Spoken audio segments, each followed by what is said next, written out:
of you combined represent over 60 years of federal civil service, and we are grateful for your time. Special congratulations to you, Judge Conrad, on your recent retirement from district court work in North Carolina. As a former prosecutor, I know the American judicial system is the gold standard for fair, equal, and impartial treatment under the law. It is a critical part of our democracy and has been since our nation's founding almost 250 years ago. It is incumbent upon us to ensure that our partner branches of government have the tools they need to execute the duties of their office. Courthouses across the United States serve not only as a place of employment, but as a symbol of what makes our country great. But many of the courthouses need repair to keep pace with modern times. At the same time, the judicial system faces the reality of modern threats to both its physical and cyber security. Protests across the country have damaged federal property and threatened the safety and security of judges, officers, and staff who work every day to serve the American people. Countries like China and Russia focus their efforts on gaining access to the IT systems of the judiciary to undermine American democracy at its core. And now federal judges find their names in the news or on social media, and they are met with online vulgarity, in some cases physical harm to them or their loved ones. As the Judiciary's fiscal year 2026 spending plan reveals, it takes significant resources to operate the federal judiciary. We need to understand their priorities and resources, how they're being deployed across its divisions, and why. Judge St. Eve and Judge Conrad, let me again commend you on your leadership during these unique and challenging times. I look forward to working with you. I now recognize the ranking member for his opening statement. Thank you very much, Mr. Chairman. I want to thank Judge Conrad and Judge St. Eve for being with us and for the meeting we had, which was very helpful as a preface to this hearing. If the judiciary, Mr. Chairman, is to meet this pivotal moment and preserve the rule of law, we must ensure that it has the resources and independence it needs to function as a co-equal branch of government. That's why I'm very disturbed to see certain House Republicans call for retaliation against judges who rule on the law as they see it, but with which the present administration may disagree. Judiciary Chair Jim Jordan sent a letter asking this committee to limit funding the judiciary uses to issue and enforce injunctions. Other House Republicans have filed articles of impeachment against judges, not for any misconduct, but rather for ruling against the administration. Federal judges who block Trump's illegal executive actions are just trying to do their jobs and interpreting the law. That is their role, and that is critical to our democracy. Many were appointed by Republican presidents. Some were even appointed by Donald Trump himself. I agree with Chief Justice Roberts' assessment earlier this week that retaliation against them has, to use his words, endangered the rule of law. You can't claim to stand for law and order when you threaten the independence of the branch responsible for upholding law and order. Some of my colleagues across the aisle agree, and I hope they'll stand up for the judiciary. Our subcommittee needs to ensure our courts receive the resources they need to fulfill their duties under the Constitution. Doing so is especially important considering the recent continuing resolution did not provide any funding increase for the judiciary in fiscal year 25. 6 of the 11 judicial branch appropriations were funded at a freeze for a second year, meaning they were forced to continue operating at fiscal year 23 levels. For fiscal year 26, Judiciary requested a $9.4 billion in discretionary funding, an increase of $800 million or 9.3% over the 25 continuing resolution. Most of that increase, however, some 68%, is just to offset inflation, while the rest is for programmatic reassessment. Failing to fulfill that request would threaten the judiciary's ability to perform basic constitutional and statutory functions. I'm particularly concerned, Mr. Chairman, about our federal public defender program, which has faced a severe staffing shortage and budget shortfall for years.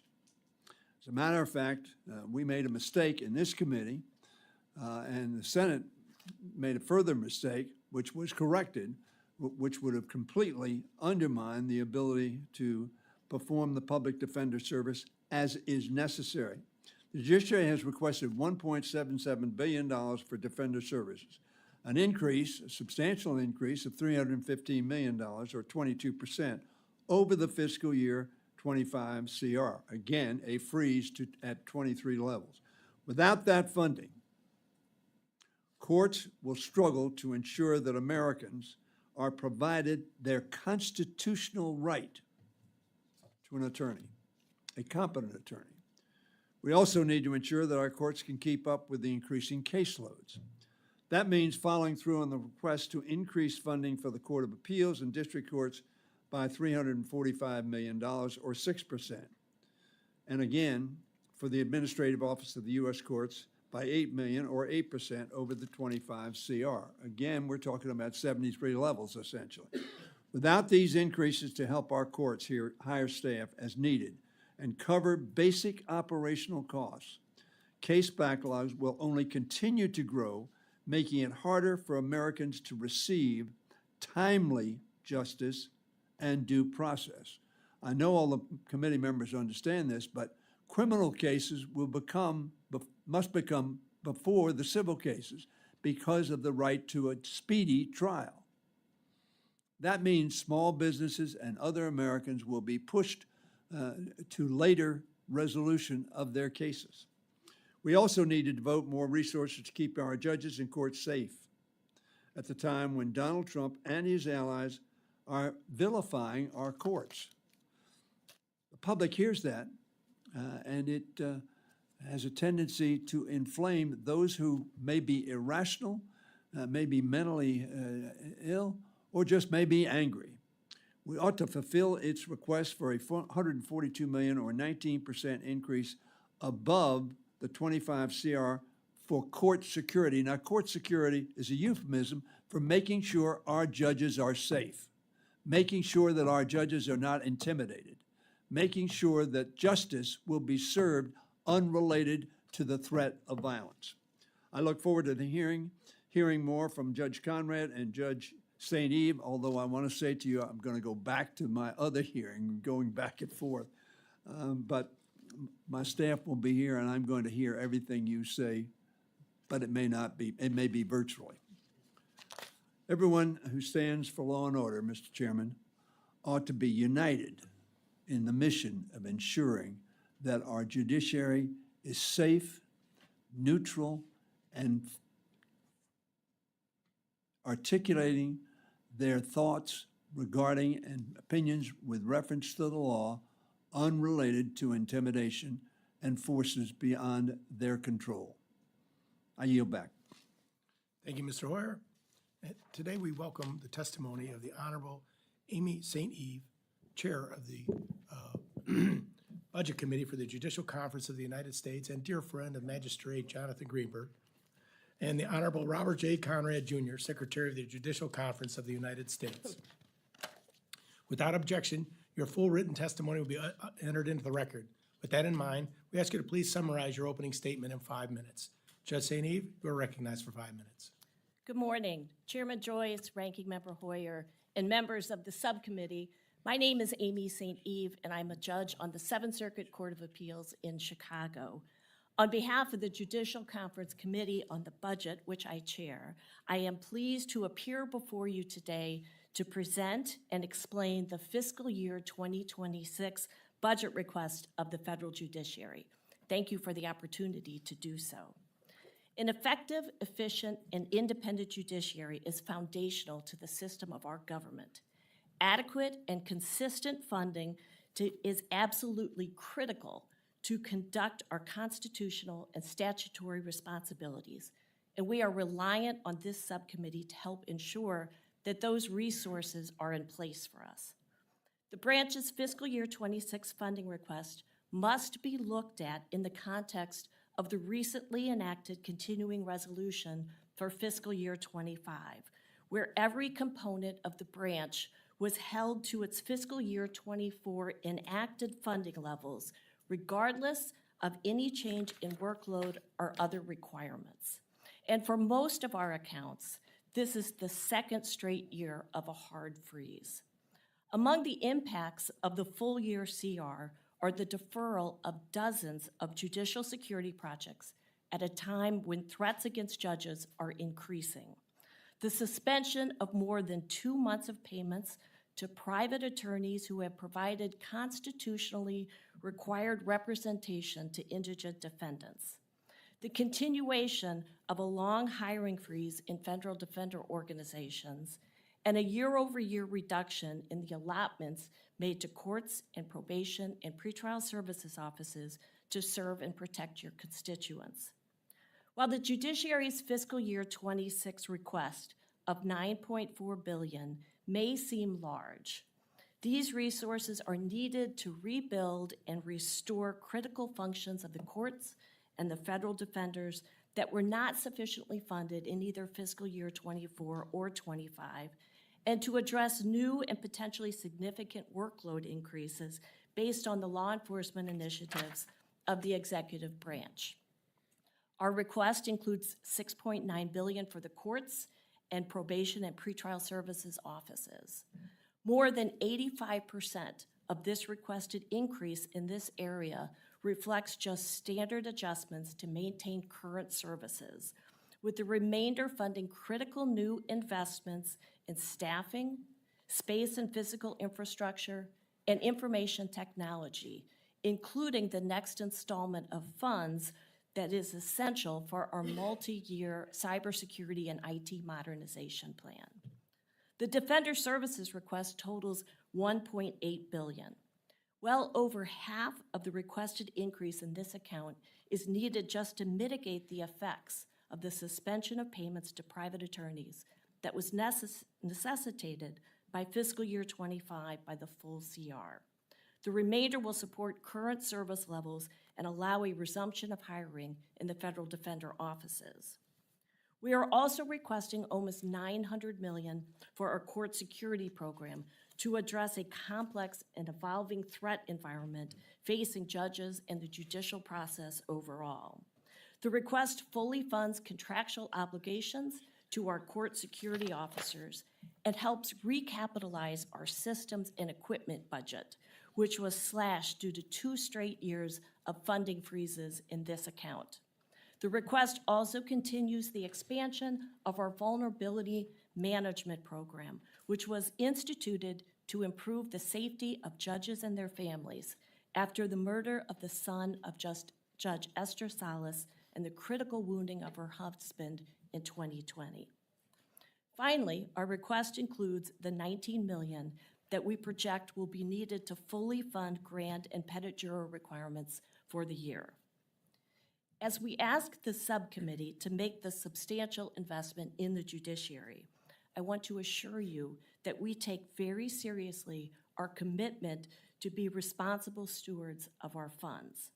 My committee has an entire subcommittee that is dedicated to finding opportunities to achieve efficiencies, adopt innovative business practices, and reduce or limit our costs without negatively impacting the quality of judicial services. At any given time, we have numerous cost containment measures that are at various stages of implementation, and those are described more fully in our budget request. Again, thank you for the opportunity to appear today and for your support of the judiciary. I understand that the fiscal year 26 budget we have put forward is a large one and that this is a difficult budget environment. But it is necessary to support the fair, efficient, and secure administration of justice in this country. I ask that you please make a part of the record my statement and those provided by the Court of International Trade, the Federal Judicial Center, and the U.S. Sentencing Commission, on whose behalf we submit requests. I would be pleased to answer your questions at this time. Thank you, Judge. Now recognize for 5 minutes the Honorable Judge Robert Conrad. Thank you, Chairman Joyce, Ranking Member Hoyer, Members Ivy and Cloud, and other members of the subcommittee.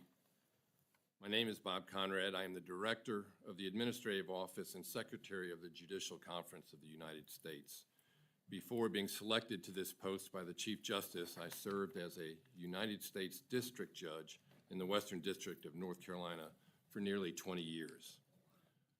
For a second straight year in FY 2025, our court security program received flat funding. We are concerned about this. We are also concerned about the increase in threats being made against federal judges and courthouses in the last several years. The independence of the judicial branch is jeopardized when judges are threatened with harm or impeachment on the basis of their rulings.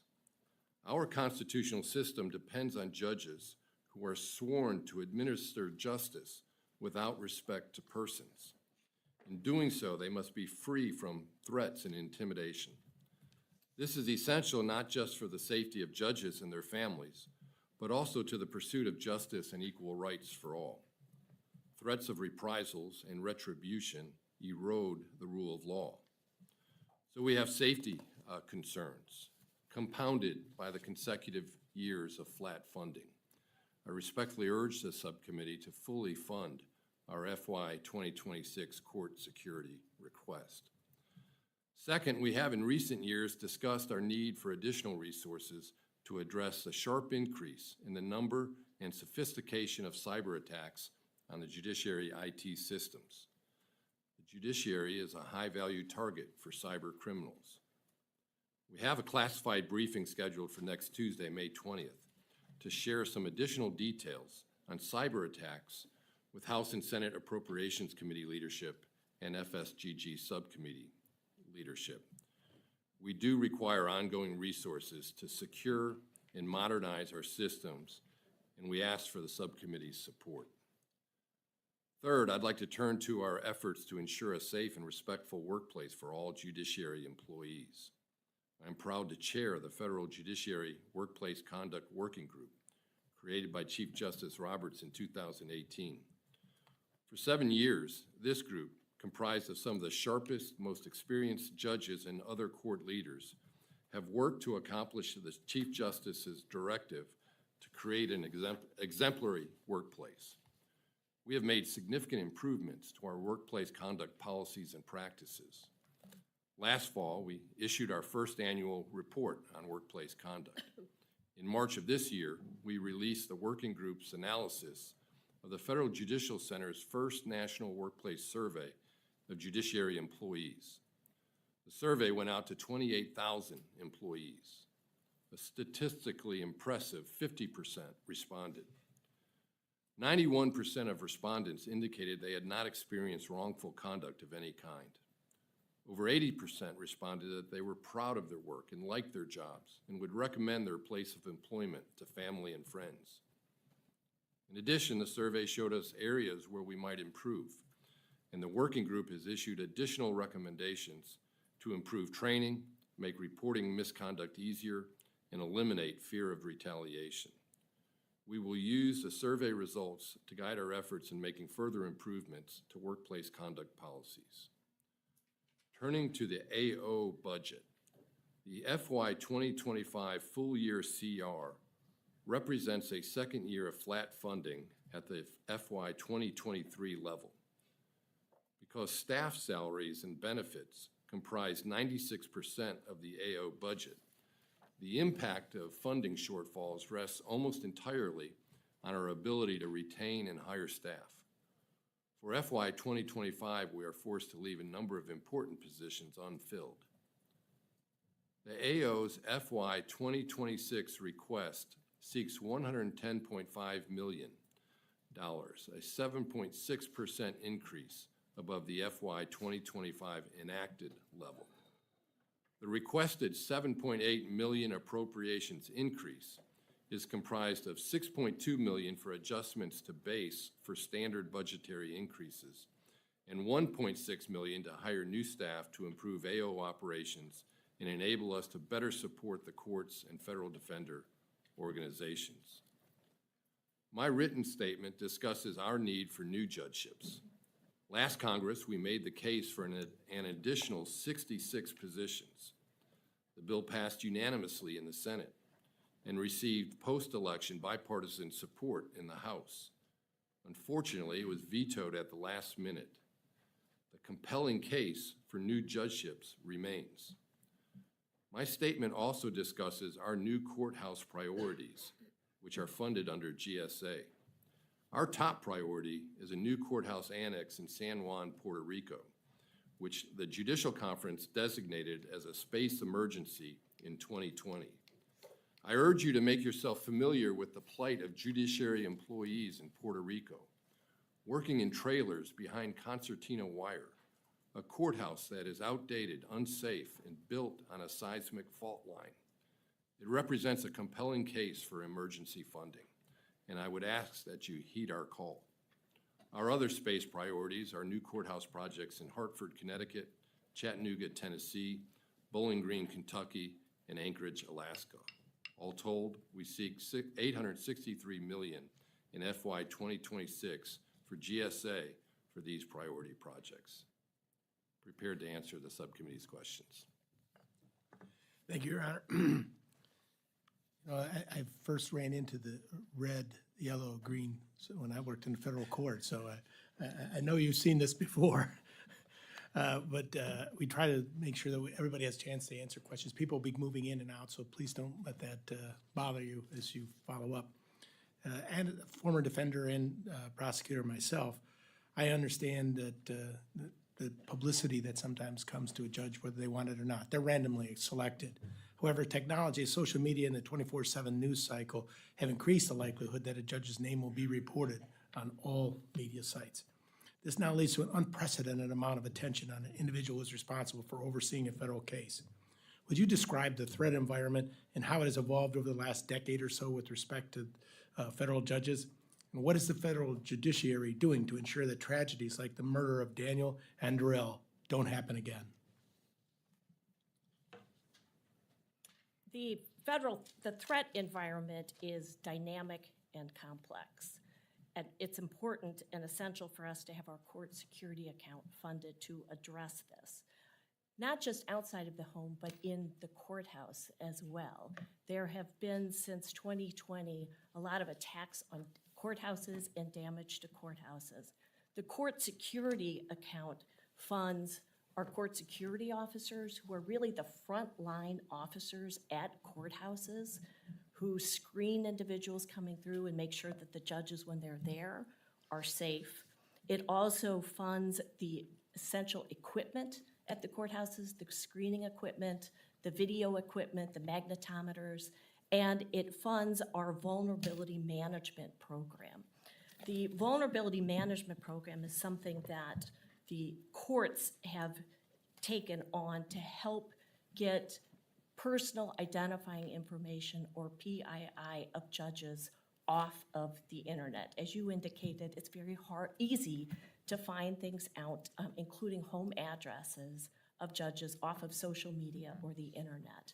And our vulnerability management program is an easy way to help judges pull that information off of the internet. As of April, 77% of our active federal judges have enrolled in the program and work with the specialists to help get this information off.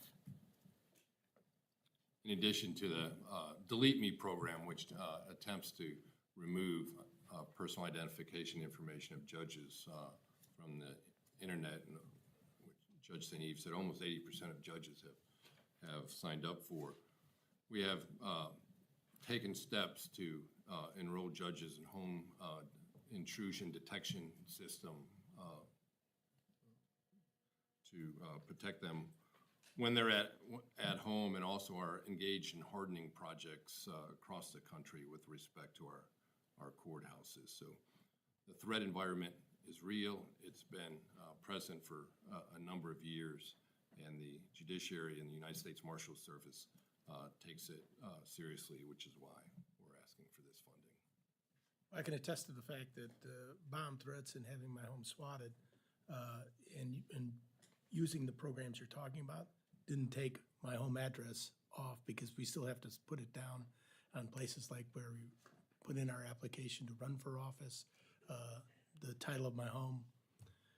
And that's unfortunate. I understand you're going through the same problem. But as you realize, that this administration has made cost savings a priority across the federal government, How would you elaborate on the judiciary ensuring that this fiscally responsible and the activities are undertaken with cost containment in mind? And are there internal and groups or programs to ensure that that is taking place? Yes, thank you, Mr. Chairman. As I indicated in my opening statement, the Budget Committee has an entire subcommittee devoted to cost containment. And at any given time, we have various measures that are in place in a different place. Recently, one such engagement we had was to put in place a cap on spending that individual chambers can have on library books, encouraging more the use of electronic research and sharing of library materials.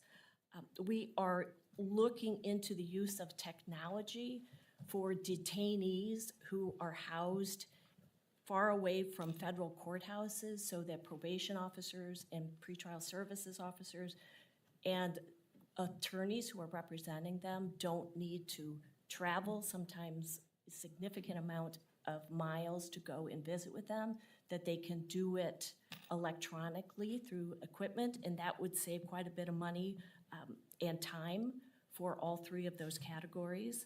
We are also looking at shared resources. My courthouse in Chicago, we have the Court of Appeals, the District Court, the Magistrate, the Bankruptcy, all in the same courthouse. So something that we recently instituted was we're sharing among the District Court, the Magistrates, and the Court of Appeals HR now. So we've combined those. And we're looking at doing the same for IT. Other courthouses are looking at shared resources that they can engage in. So at any given time, we have different things in place. As you know, we've had the no net new in place on our space, that courts cannot expand their space without giving up some. And we are focusing on space, which is quite expensive for us and a chunk of our budget. We are looking at other ways that we can save with space. Thank you.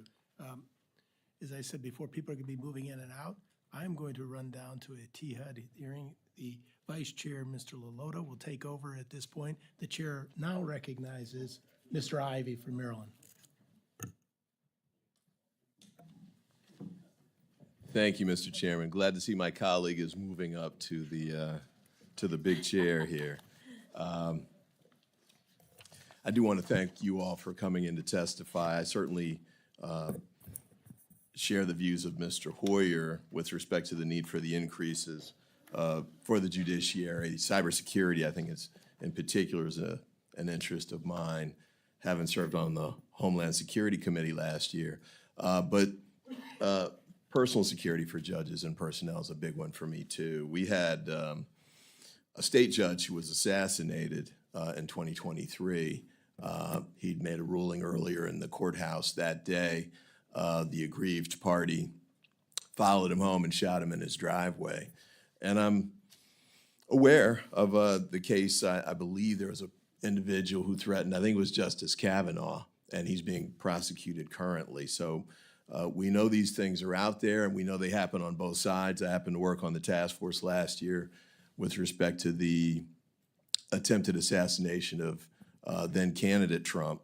But I do want to say this, though, and I think it's important because there are these issues on both sides in the judiciary and beyond. I think what we say in politics and as elected officials is very important for us to pay attention to. I do think, as Mr. Hoyer pointed out, House Committee, Judiciary Committee Chairman Jordan's comments with respect to cutting funds to the judiciary, depending on some of your rulings, don't agree with that policy for sure. I think it impedes on separation of powers and the independence of the judiciary. But there are certainly others that have crossed the line. And ironically, I think President Trump, certainly falls into that category with some of the statements that he's made. I think with respect to Judge Boasberg, who's practicing here in the District of Columbia, or he's sitting here in the District of Columbia, calling him a troublemaker and an agitator, calling him a crooked judge, that he should be impeached, I thought was totally inappropriate and over the line. Talking about judges as lunatics is another one that I think is bad. And then with respect to Judge Chutkin, who was sitting in one of his criminal cases, He said this judge is the most evil person during the pendency of that case. And I just don't think that's the kind of language that we should be projecting into the public, especially in these times, because we know these are polarized times politically. I know people have strong views out there about what's happening. I have strong views too, but I think it's important for us to not cross that line and say things that we think or should think could generate some sort of a violent response. And then from a legal and constitutional standpoint, the independence of the judiciary, I think that's critical too. I've got 7 House Republican colleagues who filed articles of impeachment against sitting judges. One of the judges I mentioned a moment ago is one of those 7.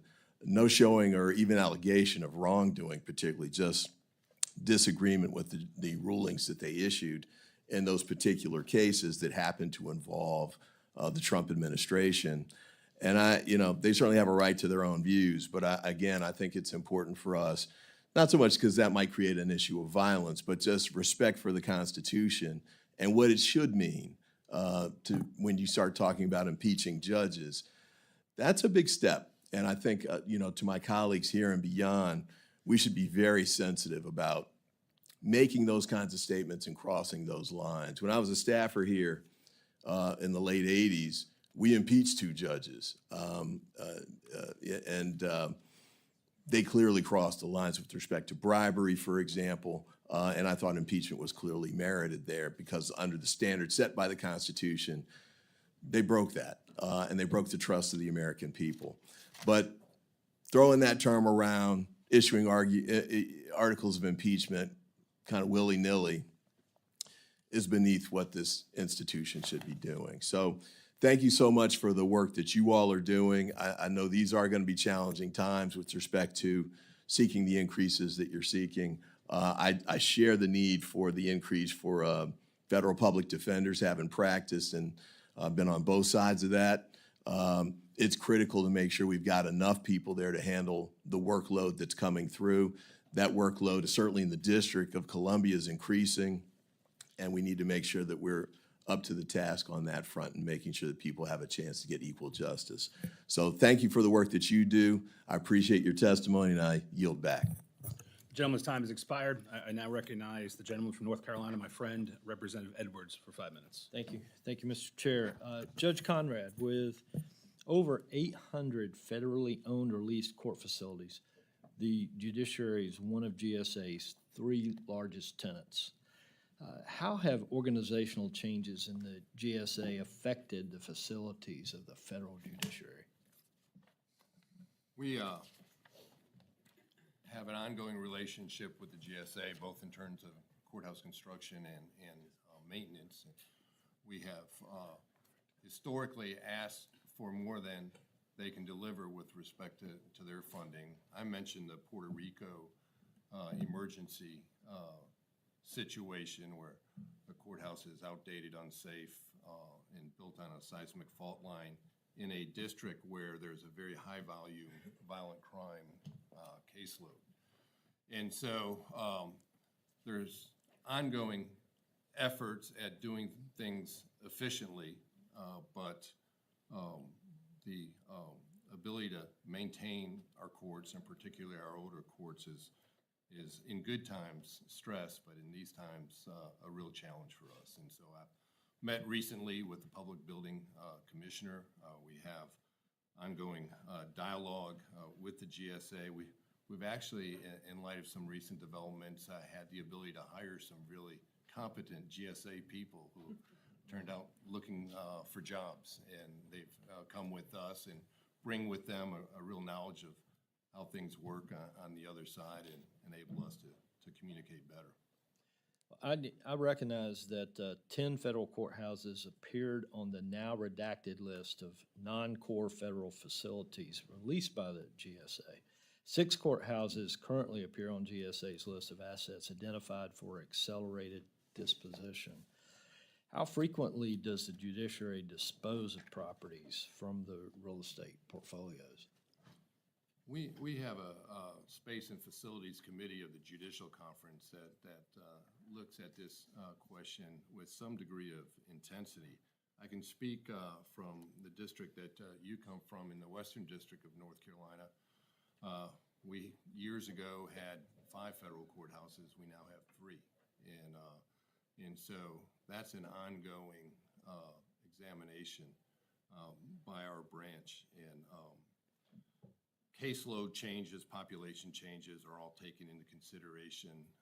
Resident or non-resident judges in courthouses impact the decision whether to close out courthouse or not. I've had 3 conversations this week with different judges across the country who are actively considering whether to close down a courthouse or keep it open. And so I think with our budget requests, we're also acting responsibly to try to contain our courthouse footprint and ask you for funding only when it's absolutely necessary.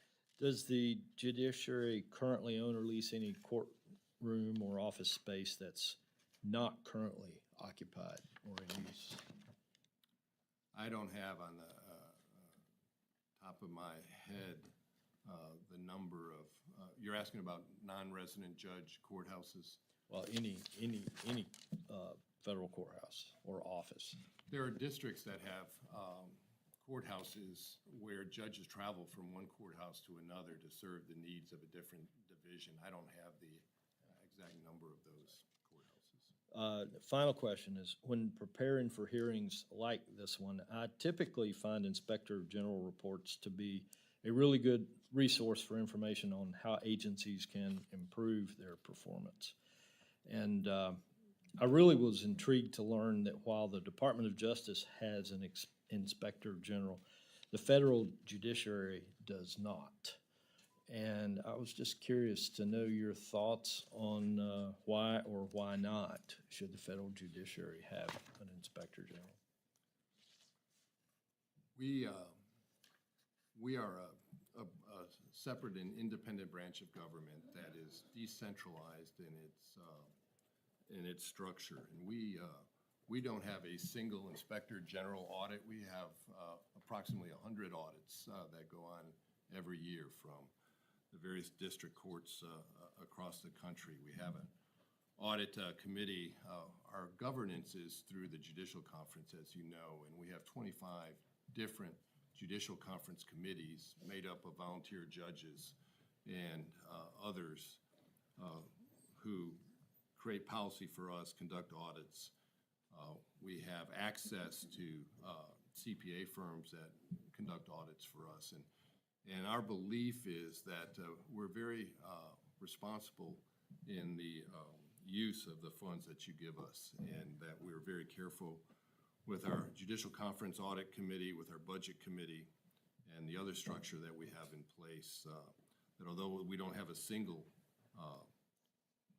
IG audit that you speak of, we have the information necessary to tell you where the money is spent and how we're using it.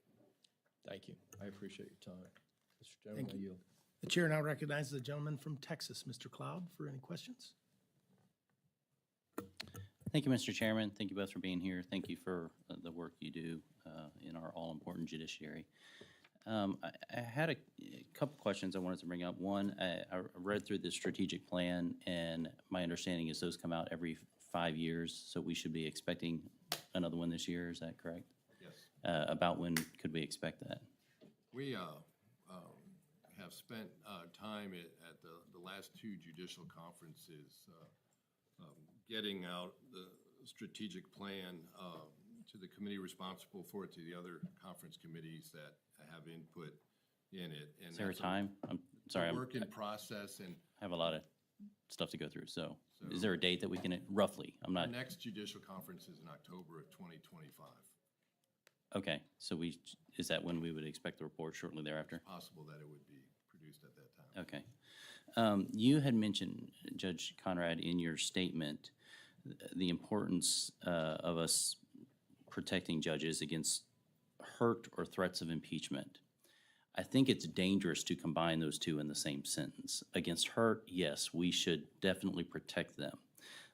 But that would be like you telling me that I should not be worried about what the people will think who elected me. Impeachment is a constitutional role to hold the judiciary accountable.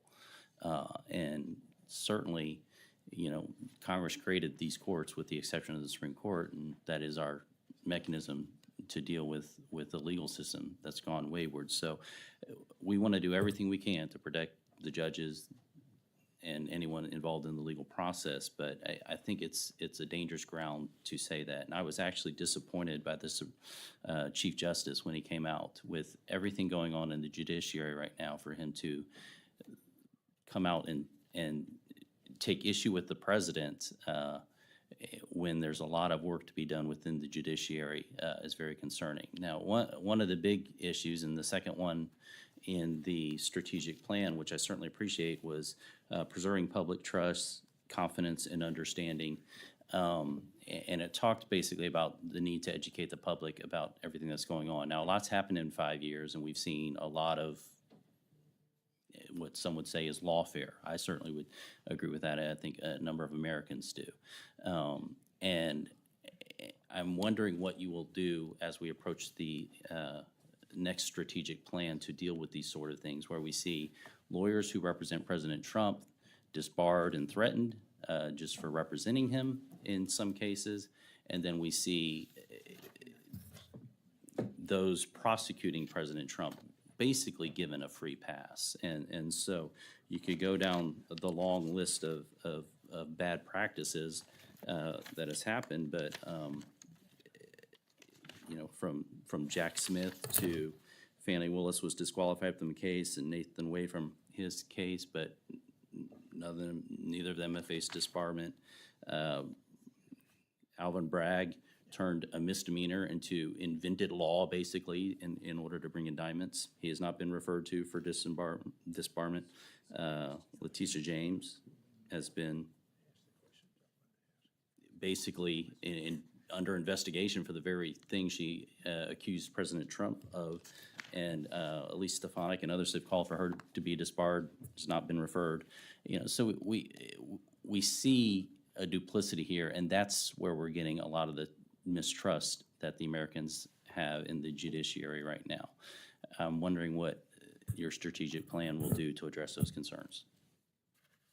I'd like to go back to your first comment and work from there, where you identify that in my opening remarks I had referred to the physical security of judges and impeachment in the same phrase or sentence. And your point's a fair one, and I take it Thank you, sir. as a clarification.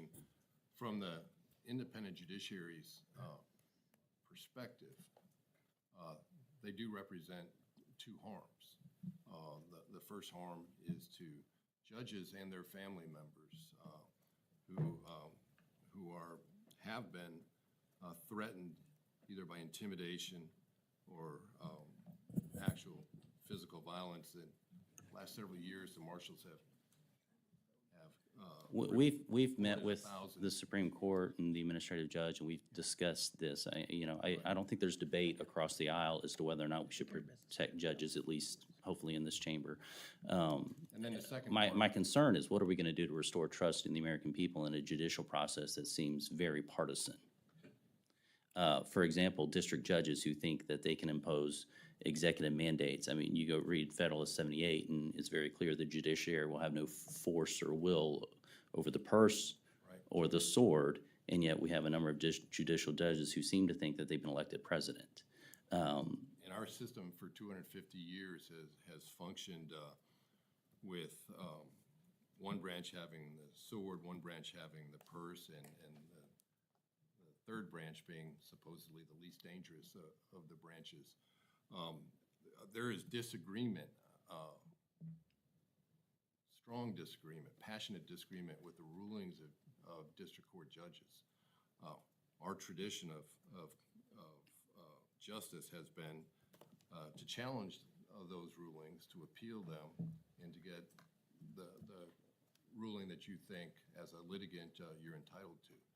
It has The never question been- was what were you going to do in the strategic plan? And my time's up, Chairman. But Thank you. that's the The answer. I'm chair, looking- chair now recognizes the gentlewoman from Iowa, Ms. Henson, for 5 minutes. Thank you, Mr. Chairman. Good morning. Thank you so much, Judges Conrad and St. Eve, for being with us today and answering our questions.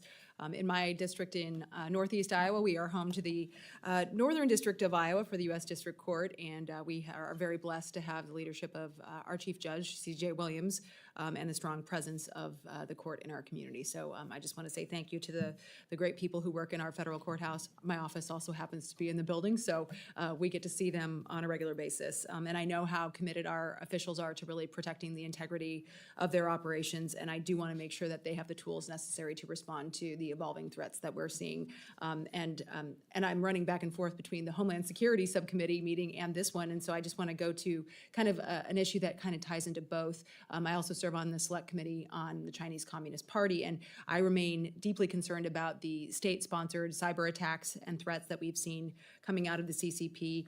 This really affects all branches of the federal government, including the judiciary. So we've seen how those actors with the PRC are really targeting our federal networks, the critical infrastructure there, and even attempting to exploit many of those vulnerabilities within our judicial institutions. So given this threat landscape that we continue to see from the PRC, what specific steps are being taken to ensure that the judiciary's IT systems and applications are protected from these attacks from foreign adversaries? And is there a higher level of coordination happening with CISA, with the marshals, other federal agencies to ensure that these systems are safe and secure? Yes, thank you. The cybersecurity has been a priority of the judiciary, especially since 2021. We have an IT committee that focuses on this, and yes, we are coordinating with CISA. We've gotten input from them on our systems. We've coordinated with the Director of Cybersecurity. We have a 5-year plan that we started in 2022 with this committee. We submitted a 5-year funding plan for cybersecurity and IT modernization. On the security side, we've implemented a lot of changes, including zero trust architecture, multi-factor identification. So a judge or a staff member can't sign in at their desktop or remotely without dual authentication now. That's one of the standards we've been recommended to put in place. We're also putting a great effort forward to modernize our equipment. Some of it's obsolete, and because it's so old, it's really at a security risk. So by modernizing our equipment, we are prioritizing security with that new equipment, and with that just comes increased security procedures.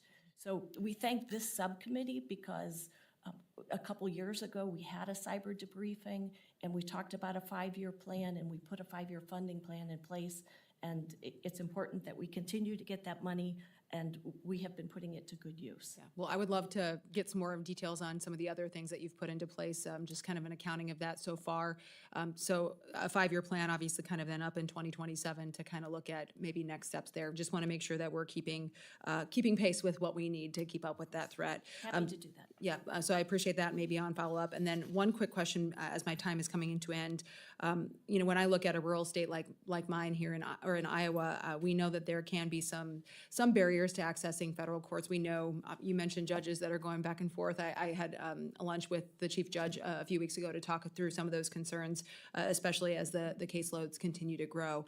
So what are some of the challenges that courts are facing in managing this demand, and how critical is it that we have the adequate number of judgeships to meet those growing caseloads?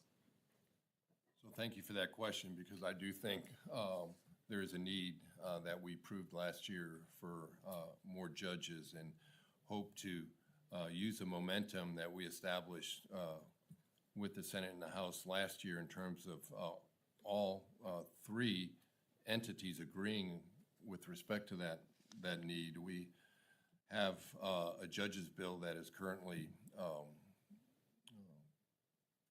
in the House right now. Our Judicial Conference has recommended 69 new district court judge positions and 2 appellate court positions. And those are based on a very careful study of the 94 districts in the country and the places where judgeships are most needed, and so that is an area where we could benefit tremendously if the positions were created. I think it's the Judges Act. So yeah, absolutely. Well, I appreciate you testifying today, and I think I'll stay tuned for round two. Thank you, Mr. Chairman. Thank you, Ms. Henson. And Chair now recognize the gentleman from Maryland, Mr. Hoyer, I want to thank the ranking chairman. member. Thank you very much. I don't have any questions, but I do want to make an observation, Mr. Cloud's comments.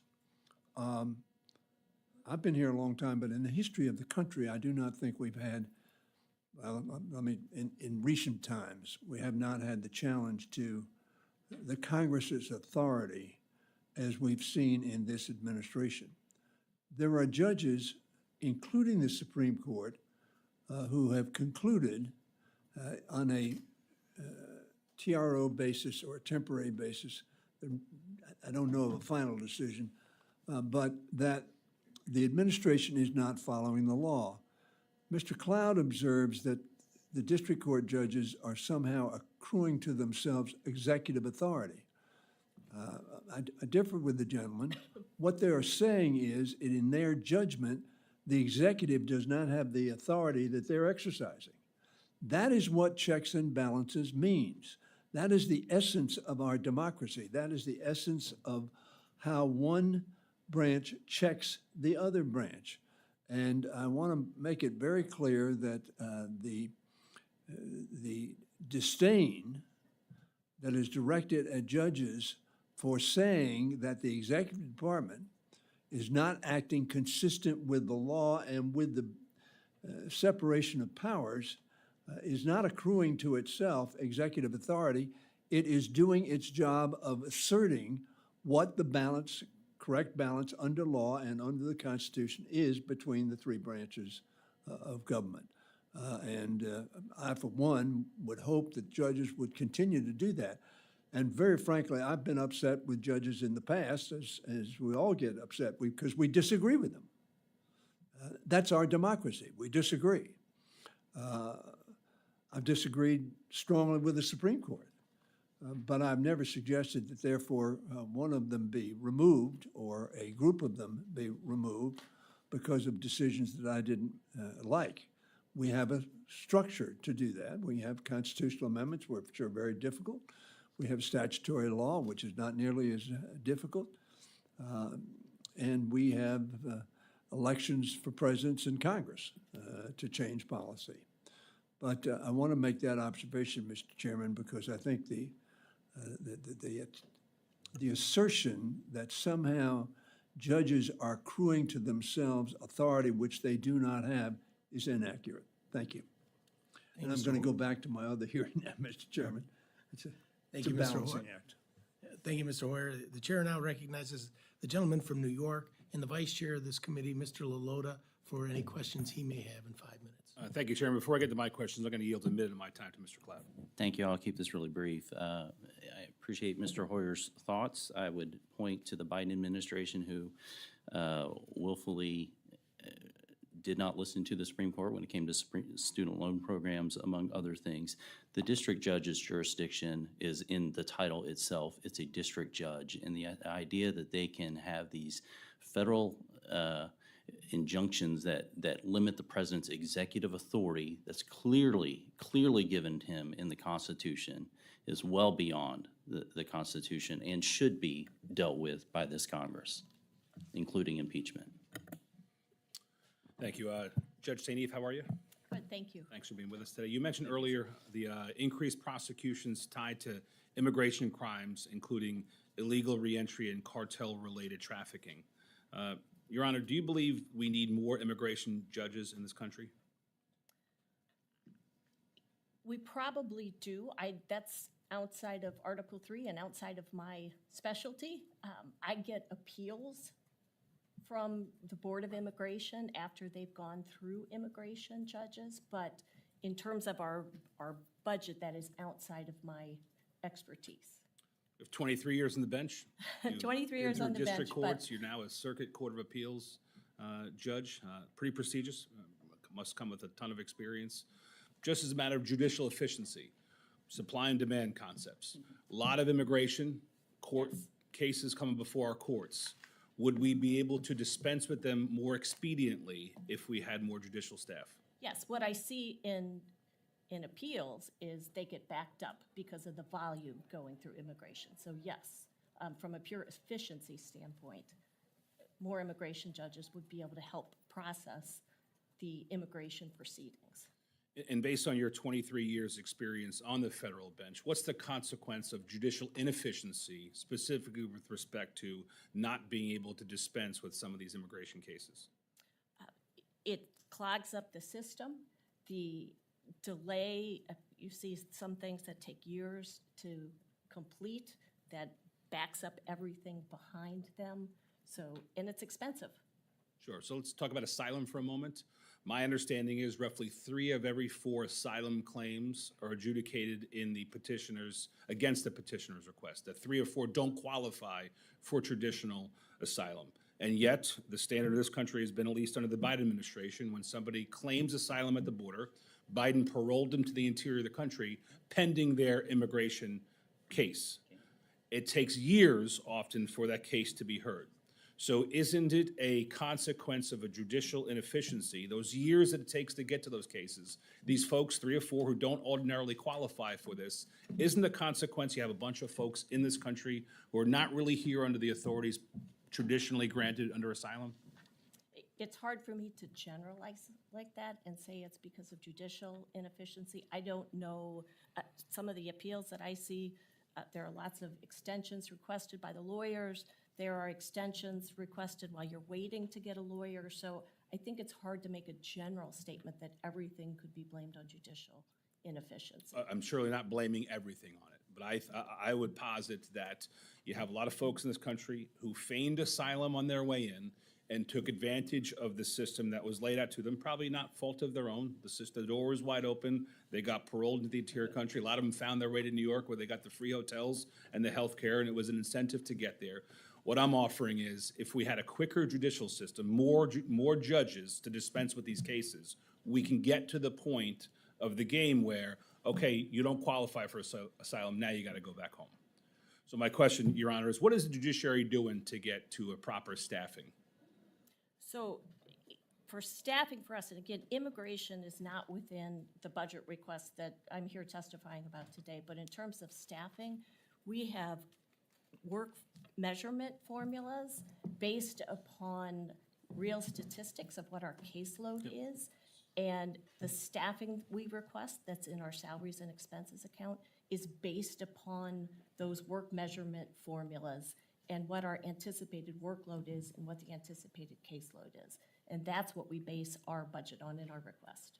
Great. Real quickly, with a few seconds I have remaining, with respect to the border district courts, are they getting the judges and the staffing they need, or are we stretching existing personnel too thin? We are definitely stretching existing personnel too thin, and I think in addition to the staff, the court staff and the staff in the clerk's offices, there's probation and pretrial. And at the border states, when you have a lot of defendants who are coming through, that really stretches the resources of the pretrial services officers and the probation officers. Thank you, Your Honor. Your feedback is valuable to us. We appreciate it. I yield.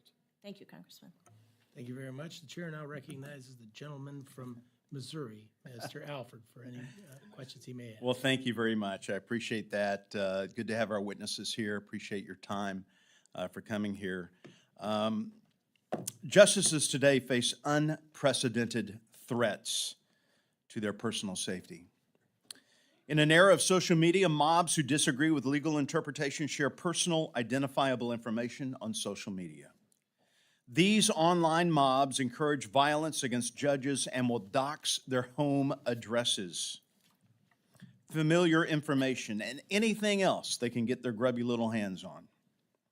Judge Conrad, how does the Judiciary's threat management branch help remove this information from the public domain, and what can Congress do to ensure the safety of folks like you? So for a number of years, we've been active in trying to get the Daniel Andrew. Is your mic on, sir? Would you please start over?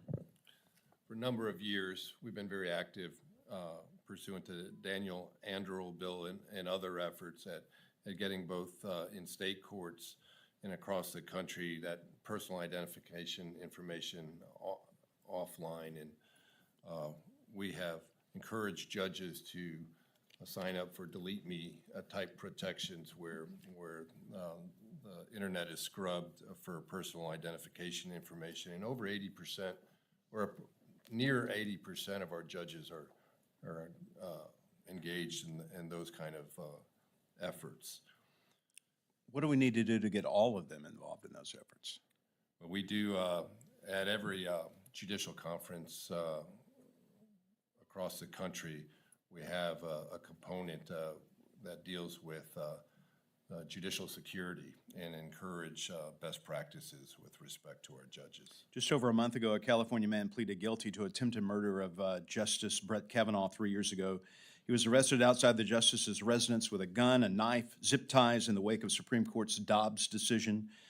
While I understand that the Supreme Court handles their own threats, has the rest of the judiciary moved to strengthening security after potentially large decisions like that could sway action by mentally deranged people? We have active coordination with the United States Marshals Service and try to surge resources to areas that we can anticipate problems. We have requested funding for courthouse hardening projects that will provide security to courthouses, and we have encouraged judges to and supported them financially in obtaining home intrusion detection systems. And so we're pretty focused on the home and the courthouse. Sometimes the vulnerability is in between. How much money do you need from us to make sure that those programs get put in place, that we protect our judiciary? Well, we are asking for our court security account, $892 million. That funds our court security officers, the vulnerability management program that Judge Conrad just mentioned, and it also funds updating security equipment in the courthouses. And it's really needed for that last piece because that account has been frozen for the last 2 years. So we've had to take money from that account that was intended to update our equipment, to put new cameras in, new security measures in. We've had to take that money and use it to pay for the court security officers and the vulnerability management It's program. called robbing Peter to pay Paul. What Exactly. happens if we don't get this funded? That equipment will become more obsolete and increase security risks at courthouses around the country. Mr. Chair, I respectfully submit that we take a good, close look at this. I know we will because this is a precious part of our government. We need to protect those who serve us through the judiciary. And with that, I yield back. Thank you, sir. Thank you for that observation, and the chair totally agrees with you. The chair now recognizes the gentleman from North Carolina, Mr. Edwards. More questions? Thank you, Mr. Chair. Let's turn the conversation to technology. Something I think we don't spend nearly enough time talking about. And when I look at your budget request and the historical spending, I see that the federal judiciary spends, let's call it about $1 million a year, which doesn't seem like a whole lot of money, but I know that often money towards technology goes into a big old black hole. Can you tell me a little bit about how that $1 million or so is being spent? How much of that is on maintenance? How much is on new software development? The portion on new software development, how do you know we're getting our money's worth out of it? I was an appropriator for technology back in North Carolina when I served in the Senate, and I know we invested tens of millions of dollars in new development.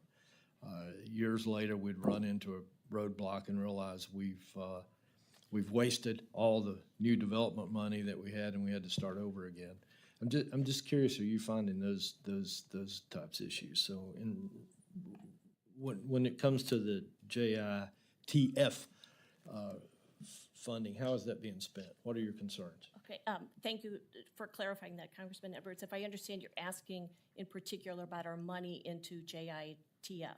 Let's start with that. Okay. And then tell me if there's something else that I'm not looking at. As opposed to some of our cybersecurity efforts and the Yeah, five-year separate plan. from Okay, cybersecurity. thank you for that clarification. So our systems are becoming obsolete.